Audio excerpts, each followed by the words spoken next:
Hello प्यारे बच्चों, स्वागत है आपका एडोबिला पॉइंट पे। आज हम पढ़ेंगे शिक्षा निदेशालय कक्षा 8 गणित की कार्यपत्रक संख्या 14। तो यहाँ सबसे पहले आप अपना नाम लिख देंगे, यहाँ पे कक्षा अध्यापक का नाम। आज की जो हमारी कार्यपत्रक है इसका विषय है पाइथागोरस त्रिक। ठीक है, तो चलिए स्टार्ट करते हैं। प्रिय विद्यार्थियों, राम 8वीं कक्षा में पढ़ता है। उसे संख्याओं से खेलना पसंद है। एक दिन उसने एक संख्या खेल खेला जिसमें उसने एक संख्या 4 ले ली। क्या ली संख्या उसने? 4 ले ली। ठीक है, आगे उसने क्या किया, फिर उसने संख्या 4 को 2 से भाग किया, 2 से भाग कर दिया। ठीक है, तो उसे क्या मिलेगा जी? 2 प्राप्त हुआ। अब उसने प्राप्त संख्या का वर्ग किया, 2 का वर्ग करा तो 4 फिर से मिल गया। प्राप्त जो संख्या उसको 4 आई तो 4 में उसने एक बार तो क्या करा, 1 जोड़ दिया। क्या मिलेगा उसे? 5। दूसरी बार 4 में से 1 घटाया तो क्या मिलेगा उसे? 3। इस प्रकार 3 संख्याओं का समूह उसे मिल गया, 3, 4 और 5। अब उसने सोचा 3 संख्याएं जो हैं, वह सोचता है कि क्या इन 3 संख्याओं के बीच कोई संबंध है। उसने जाना कि 2 संख्याओं 3 तथा 4 के वर्गों का योग 5 तीसरी संख्या 5 के वर्ग के योग के बराबर है। ये उसने करके देखा, 3 का वर्ग जमा 4 का वर्ग बराबर 5 का वर्ग, ये हो गया 9, 16 बराबर 25। ठीक है, तो उसने ये संबंध पाया। ठीक है, आगे क्या पूछा आपसे, क्या आप जानते हैं कि संख्याओं के इस ग्रुप को सबसे पहले, इस गुण को सबसे पहले किसने अवलोकन किया? तो हाँ जी, हमें दे रखा है, देखिए यहाँ पे पाइथागोरस ने। किसने किया? पाइथागोरस ने, जो कि एक महान गणितज्ञ थे। ठीक है, कौन थे वो? महान गणितज्ञ थे तथा दार्शनिक थे। इन्होंने संख्याओं के इस गुण को सबसे पहले अवलोकन किया, इसीलिए इस गुण को पाइथागोरस त्रिक के नाम से जाना जाता है। आगे देखिए, लेफ्ट साइड में क्या दे रखा है आपको, संख्याओं का ऐसा समूह जिसमें 2 संख्याओं के वर्ग का योग तीसरी संख्या के वर्ग के बराबर होता है, उन्हें हम पाइथागोरस त्रिक के नाम से जानते हैं। जैसे कि 3 संख्याएं दे रखी हैं ए बी सी, यदि ए का वर्ग जमा बी का वर्ग बराबर सी का वर्ग होगा तो ये तीनों ही जो संख्या वो क्या कहलाएंगे? पाइथागोरस त्रिक। ठीक है, आगे स्टार्ट करते हैं जी। कह रहा है दी गई सम संख्या के लिए पाइथागोरस त्रिक ज्ञात करें। कोई अगर हमें सम संख्या दे रखी है तो उसके लिए पाइथागोरस त्रिक कैसे निकाली जाएगी? मान लिया हमने सम संख्या 8 है। कितनी है?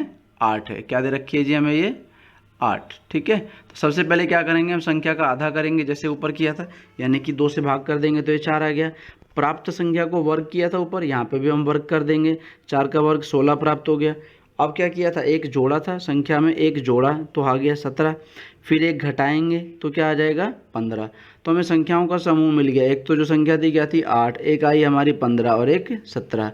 अब इसको चेक कर लेते हैं, 8 का वर्ग बराबर जमा 15 का वर्ग बराबर 17 का वर्ग, ये हो गया 64, ये 25, ये 289। तो ये तो दोनों बराबर आ गए जोड़ने पे, यानी तीनों जो संख्याएं हैं वो पाइथागोरस त्रिक का समूह है। ठीक है, आगे देखिए इधर क्या दे रखा है, दी गई विषम संख्या के लिए पाइथागोरस त्रिक ज्ञात करो। ये तो सम संख्या था, विषम संख्या के लिए कैसे करेंगे हम जी? हमने मान लिया संख्या विषम हमारी 9 है, तो इसमें हम विषम संख्या में आधा नहीं करते क्योंकि ये पूर्ण रूप से भाग नहीं हो पाएगी। हम क्या करेंगे, सीधे इस संख्या का वर्ग कर देंगे। तो कितना हो गया? 81। अब इस 81 को हम 2 भागों में इस तरीके से बांटेंगे कि इसका जो अंतर आएगा दोनों संख्याओं का वो 1 होना चाहिए। वही लिखा है, प्राप्त वर्ग संख्या को 2 भागों में इस प्रकार बांटेंगे कि उन दोनों संख्याओं का अंतर 1 होगा। जैसे हम 81 को 2 भागों में 40-41 में बांट सकते हैं। इन दोनों का अंतर क्या है? 1 है। तो अब हमें प्राप्त संख्या का समूह क्या हो गया जी? एक ये 9 हो गया, एक 40 मिल गया और एक 41 मिल गया। अब देखते हैं जी इसको चेक करके, 9 का वर्ग जमा 40 का वर्ग बराबर 41 का वर्ग। 9 का वर्ग हो गया 81, ये 1600 और ये 1681, दोनों को जोड़ने पे तो बराबर आ गया, यानी कि ये हमारा जो समूह है वो बिल्कुल ठीक है। क्लियर है? चलिए जी आगे देखते हैं। पाइथागोरस त्रिक एक पूर्णांक होता है। पाइथागोरस त्रिक क्या होता है? एक पूर्णांक होता है। तो इसी को हम चेक करते हैं। इस रूप का उपयोग करते हुए पाइथागोरस त्रिक ज्ञात करें।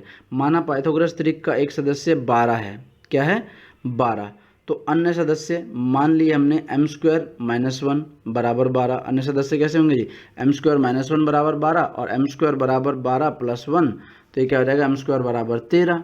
ठीक है, ये तो संभव नहीं है क्योंकि ये पूर्णांक नहीं है, m का मान यहाँ पे पूर्णांक नहीं आया। अब हम दूसरा क्या मान लेते हैं जी? m² + 1 बराबर 12 मान लिया हमने, तो m² बराबर क्या हो जाएगा? इधर आके घट जाएगा, यानी कि 11 हो गया ये। ठीक है, जो कि m² बराबर 11 भी संभव नहीं है क्योंकि ये भी पूर्णांक नहीं आएगा। अब हमने आगे क्या देखा, माना 2m बराबर 12। क्या मान लिया हमने? 2m बराबर 12। तो यहाँ पे m बराबर क्या हो जाएगा? 6। अब अगर हम m बराबर 6 से इन दोनों का मान निकाले, m² घटा 1 और m² जमा 1 का, तो देखेंगे क्या आएगा, एम स्क्वायर जमा 1 कितना हो जाएगा जी, 6 का वर्ग जमा में 1 यानी कि 37, एम स्क्वायर एम का वर्ग जब घटा 1 बराबर 6 का वर्ग घटा 1 बराबर 35। तो इस प्रकार हमें समूह क्या मिल गया, 12, 35 और 37। क्लियर है। चलिए आगे देखिए क्या दे रखा है आपको प्रश्न, पाइथागोरस त्रिक की मदद से एक संख्या ज्ञात होने पर अन्य दो संख्या ज्ञात कीजिए। हमें कुछ संख्याएं दे रखी है एक एक, और इसकी अन्य दो संख्याएं हमें ज्ञात करनी है। चलिए स्टार्ट करते हैं, इसको कैसे करेंगे हम। सबसे पहले हमें संख्या क्या दे रखी है, 10। 10 क्या है, एक सम संख्या। तो सम संख्या का वर्ग हम वो कैसे निकाल रहे थे हम इसका समूह, सबसे पहले संख्या को आधा करेंगे, ठीक है। आधा करने पे कितना आ गया हमारा 5। जो प्राप्त संख्या है ये 5, इसका वर्ग किया जाता है तो कितना आ जाएगा 25। अब इस प्राप्त वर्ग संख्या में हम क्या करते हैं, एक बार तो एक जोड़ देते हैं और एक बार एक घटा देते हैं। ये आ जाएगा 26 और ये 24। तो हमारा समूह कितना बन गया, एक ये संख्या 10, एक 24 और एक 26, ठीक है।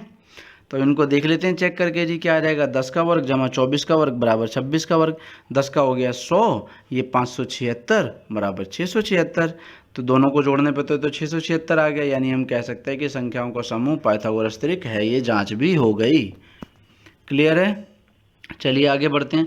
अगली संख्या में क्या दे रखी है, 7। 7 क्या है, एक विषम संख्या।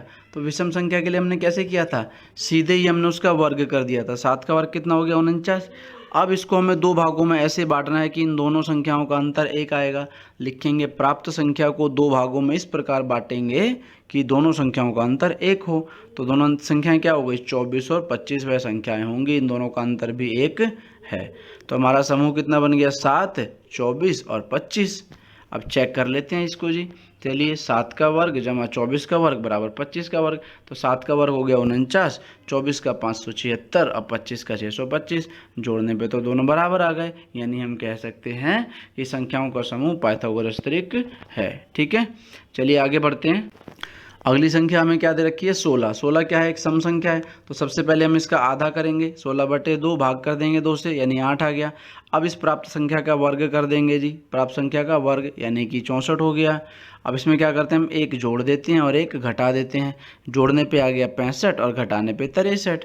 तो हमारा समूह क्या बन गया, एक तो 16, एक 63 और एक 65। ठीक है, चेक कर लेते हैं इसको जी। 16 का वर्ग जमा में 63 का वर्ग बराबर 65 का वर्ग। तो 16 का वर्ग कितना होता है, 256 और 63 का वर्ग 3969, 65 का 4225। इन दोनों को जब हम जोड़ेंगे तो ये तो 4225 यानी कि बराबर आ गया। तो हम देखेंगे कि ये भी जो समूह है पाइथागोरस त्रिक है, जांच हो गई। ठीक है, अगली संख्या में क्या दे रखी है, 18। 18 भी क्या है, एक सम संख्या है। संख्या का आधा क्या होगा जी, 18/2 यानी कि 9। तो प्राप्त संख्या जो आई हमारी 9, इसका वर्ग कर देंगे। ठीक है, तो कितना आ जाएगा, 81। फिर क्या करते हैं, हम एक जोड़ते हैं एक घटाते हैं, यानी हमारा क्या आ जाएगा, एक बार 82 और एक बार 80। संख्या समूह क्या बन गया हमारा, ये हो गया 18, फिर 80 और 82। ठीक है, जांच कर लेते हैं जी इसको। चलिए 18 का वर्ग जमा 80 का वर्ग बराबर 82 का वर्ग। 18 का वर्ग कितना हो गया, 324, 80 का वर्ग 6400, 82 का 6724। जोड़ने पे तो बराबर आ गए। तो हम कह सकते हैं कि जांच हमारी सिद्ध हो गई कि संख्या का समूह है वो पाइथागोरस त्रिक है। ठीक है, चलिए जी अगला क्वेश्चन देखते हैं। ये हमें कुछ संख्याओं के समूह दिए हुए हैं यहाँ पे, और हमें बताना है पाइथागोरस त्रिक है या नहीं है। पहला समूह क्या है जी, 6, 8, 10। तो हम इसको करते हैं जी, 6 का वर्ग जमा 8 का वर्ग बराबर 10 का वर्ग। 6 का हो गया 36, 8 का हो गया कितना 64 बराबर 10 का वर्ग 100। तो इन दोनों का जोड़ भी कितना आ गया, 100 और बराबर 100। तो हम कह सकते हैं ये पाइथागोरस त्रिक है। ठीक है, अगला देखिए क्या दे रखा है हमें, 9, 12 और 15। तो हम स्टार्ट करते हैं इसको। ये 9 का वर्ग जमा 12 का वर्ग बराबर 15 का वर्ग। 9 का वर्ग आ गया 81, 12 का हो गया 144 और 15 का 225। इन दोनों को जोड़ेंगे तो 225। ये तो दोनों बराबर आ गए, यानी ये भी पाइथागोरस त्रिक है। ठीक है, अगला दे रखा है 5, 12 और 13। तो इसको कैसे किया जाएगा जी, आपका ये 5 का वर्ग जमा 12 का वर्ग बराबर 13 का वर्ग। ये 25 हो गया, ये 144 और 169। इन दोनों को जोड़ने पे क्या आएगा, 169। ये दोनों तो फिर बराबर है, यानी ये भी पाइथागोरस त्रिक है। ठीक है, आपका लास्ट देखिए क्या दे रखा है चौथा, 7, 28, 29। स्टार्ट करते हैं इसको। 7 का वर्ग जमा 28 का वर्ग बराबर 29 का वर्ग। 7 का हो गया 49, 28 का 784 और 29 का वर्ग 841। तो इन दोनों को जोड़ने पे तो क्या मिला हमें, 700 और 833, और ये कितना है 841। ये दोनों तो बराबर नहीं है, यानी ये पाइथागोरस त्रिक का समूह नहीं है। क्लियर है। समझ में आ गया सबको? तो उम्मीद करता हूँ समझ में आया होगा, वीडियो अच्छी लगी होगी। अगर वीडियो अच्छी लगी है तो उसे लाइक कर दें, ज़्यादा से ज़्यादा शेयर करें, और अगर आपने अभी तक हमारा चैनल सब्सक्राइब नहीं किया तो सब्सक्राइब कर दें। मिलते हैं अगली वीडियो के साथ, तब तक के लिए नमस्कार।